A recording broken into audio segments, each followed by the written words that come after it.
Je suis parti camper avec ma femme et ses amis. Après une courte promenade avec mon fils de 10 ans, tout avait disparu. Les gens, les tentes, la nourriture, les voitures, pas de réseau, juste un mot sur la table. C'est pour le mieux. Fais-moi confiance. Ils nous avaient laissés pour mourir dans la forêt. 10 jours plus tard, ils l'ont regretté. Chapitre 1. La trahison dans les bois. La forêt était calme. Trop calme. Mon fils et moi n'étions partis que pour une courte promenade sur le sentier. 10, peut-être 15 minutes. Quand nous sommes retournés au campement, tout avait disparu. Les tentes, la nourriture, les voitures, même les rires des gens avec qui nous étions venus. Tout ce qui restait était une simple table pliante. Dessus, une seule feuille de papier était lestée par une pierre. Mon fils la ramassa de ses mains tremblantes. Sa voix se brisa en lisant à voix haute. C'est pour le mieux. Fais-moi confiance. C'était l'écriture de ma femme. J'ai regardé autour de moi, la terrible prise de conscience me serrant la poitrine. Il ne s'était pas perdu. Il n'était pas allé chercher de l'aide. Il nous avait abandonnés. Pas de réseau, pas de provisions, juste un garçon de 10 ans et son père, abandonnés au plus profond de la nature sauvage. Les grands yeux de mon fils croisèrent les miens. « Papa, est-ce qu'on va mourir ici ?» J'ai forcé un calme que je ne ressentais pas, posant une main sur son épaule. « Non, mon fils. Nous allons survivre. Et quand nous sortirons d'ici, ils le regretteront. » Chapitre 2. 10 jours dans la nature. La première nuit fut la plus difficile. Mon fils s'est blotti contre moi sous le ciel étoilé, tremblant non seulement de froid, mais aussi de peur. Je n'avais ni tente, ni réchaud, ni nourriture, juste ma veste, une bouteille d'eau à moitié vide et la détermination de le garder en vie. Jour 1 à 3, l'instinct de survie. Nous avons construit un abri de fortune avec des branches et des feuilles. Je lui ai montré comment récupérer l'eau de pluie avec ma chemise et un tronc d'arbre creux. Quand son estomac gargouillait, je lui ai appris à identifier les baies comestibles et à poser des pièges simples avec des lacets. La nuit, quand les coyotes hurlaient au loin, je l'enlaçais et lui chuchotais des histoires sur la façon dont son grand-père m'avait enseigné les mêmes techniques quand j'étais enfant. Cela le calmait, et moi aussi. Jour 4 à 6, le point de rupture. Le 4e jour, l'épuisement nous rongeait. Les lèvres de mon fils étaient gercées, ses jambes faibles. Il m'a de nouveau demandé si nous allions mourir. J'ai regardé dans ses yeux, si semblables aux miens, et j'ai forcé un sourire. Nous n'allons pas mourir. Nous allons leur montrer qui nous sommes. Il ne s'agissait plus seulement de survivre. Il s'agissait de prouver que les personnes qui nous avaient abandonnés ne pouvaient pas nous briser. Le 6e jour, nous avons trouvé un ruisseau. Nous avons bu jusqu'à en avoir mal au ventre. Et j'ai remercié silencieusement le ciel. Jour 7 à 10, le retour. Les forces sont revenues. J'ai fabriqué des bâtons de marche rudimentaires et nous avons suivi le ruisseau en aval jusqu'à ce que, le 10e jour, nous tombions sur un chemin de terre. Le camion d'un garde forestier a surgi au détour du virage. Ses yeux se sont écarquillés en nous voyant. En haillons et sale, mais vivant. Mon Dieu, on vous cherche depuis plus d'une semaine. Votre femme a dit que vous vous étiez éloigné et n'étiez jamais revenu. J'ai échangé un regard avec mon fils, sa petite mâchoire s'est crispée. Et pour la première fois, j'ai vu de la colère dans ses yeux. Elle a menti, a-t-il chuchoté, et j'ai hoché la tête. Car maintenant, ce n'était plus une question de survie. C'était la guerre. Chapitre 3. Le retour. Quand nous sommes sortis du camion du garde forestier en ville, les gens ont eu un hoquet de surprise. Les appareils photo crépitaient. Pour tout le monde, nous étions un miracle, un père et son fils qui avaient défié la mort dans la nature. Mais pour moi, c'était le premier pas sur un champ de bataille. L'histoire qu'ils ont racontée.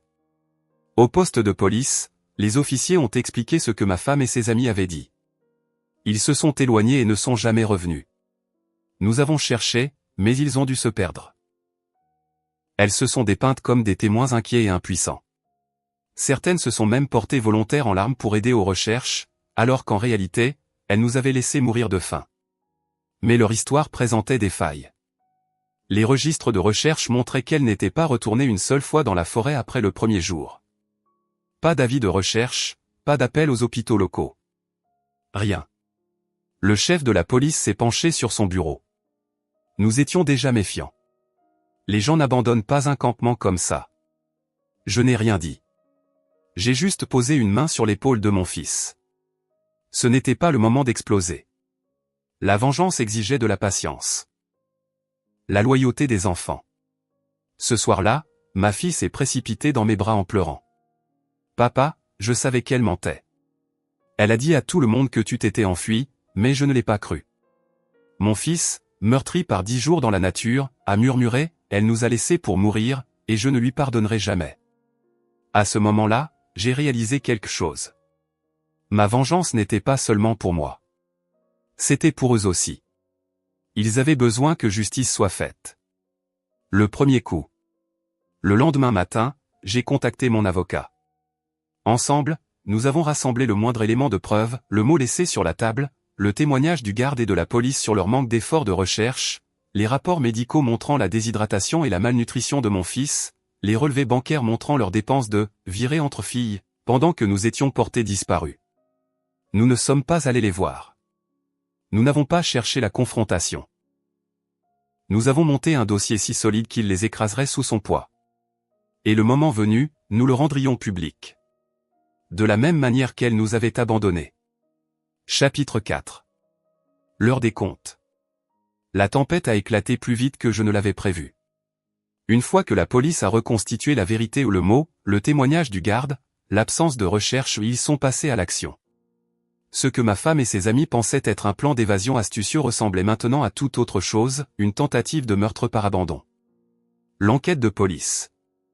Les inspecteurs les ont interrogés séparément. Ma femme s'en est tenue à son histoire, il s'est éloigné. Nous avons essayé de le trouver. Mais les failles étaient béantes.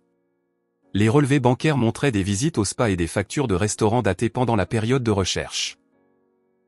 Des photos d'elle sur les réseaux sociaux, riant autour de cocktails pendant que mon fils et moi luttions contre la déshydratation, ont scellé leur sort. Le mot qu'elle avait laissé derrière elle a été versé au dossier. Sa propre écriture la trahissait. Le chef de la police m'a dit en privé, elle n'a pas seulement fait une erreur. Elle a orchestré tout ça. Le tribunal de l'opinion publique. La nouvelle s'est répandue comme une traînée de poudre. Les gros titres criaient, père et fils abandonnés dans la nature survivent 10 jours contre toute attente, l'épouse et ses amis font face à des accusations criminelles après la découverte d'un mot glaçant. Les gens étaient furieux. Les réseaux sociaux les ont transformés en monstres du jour au lendemain. Les amis de ma femme, autrefois suffisantes et moralisatrices, étaient harcelés par les journalistes devant chez elle. Un par un, leurs employeurs se sont publiquement distanciés. La contre-attaque juridique. Mon avocat a demandé la garde exclusive de mes enfants, invoquant la mise en danger et la négligence. Avec les preuves en main, le juge n'a pas hésité. Les droits de garde de ma femme lui ont été retirés immédiatement. Sur le plan financier, j'ai intenté des poursuites civiles pour dommages et intérêts, frais médicaux, détresse émotionnelle et atteinte à la réputation. Leurs comptes en banque ont été gelés sur ordonnance du tribunal. Les journées au spa et les cocktails étaient terminés. Maintenant, elle payait des avocats juste pour tenter d'éviter la prison.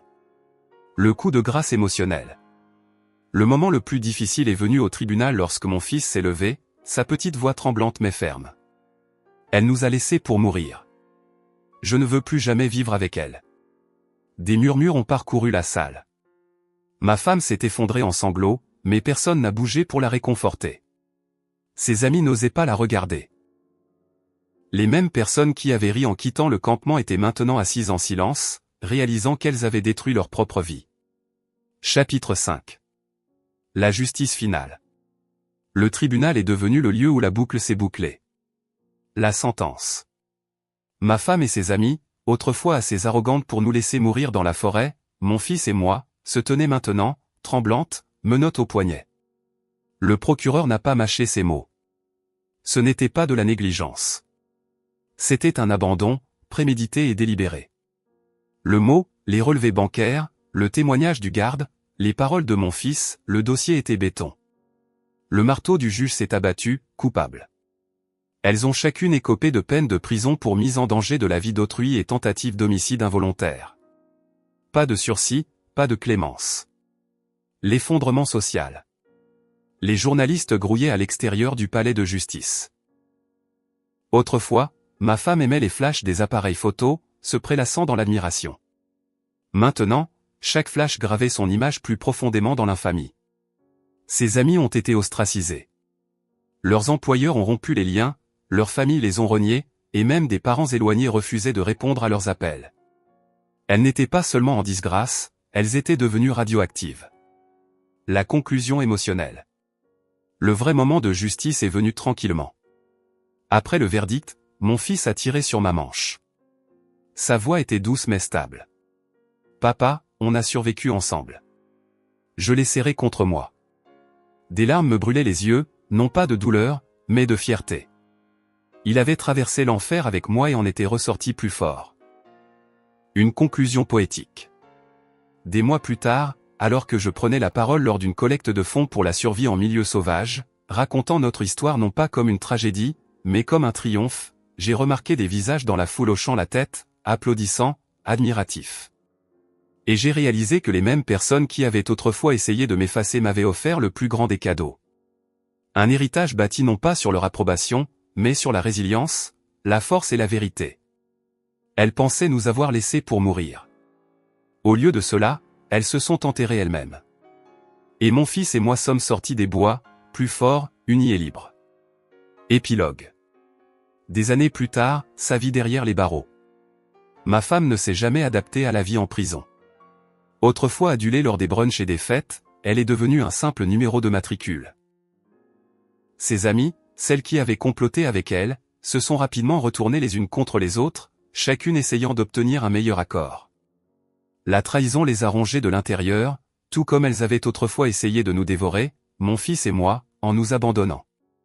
Quand j'ai vu son nom dans un journal local des années plus tard, détenu se voit refuser une libération anticipée pour manque de remords, je n'ai plus ressenti de colère, juste de la pitié.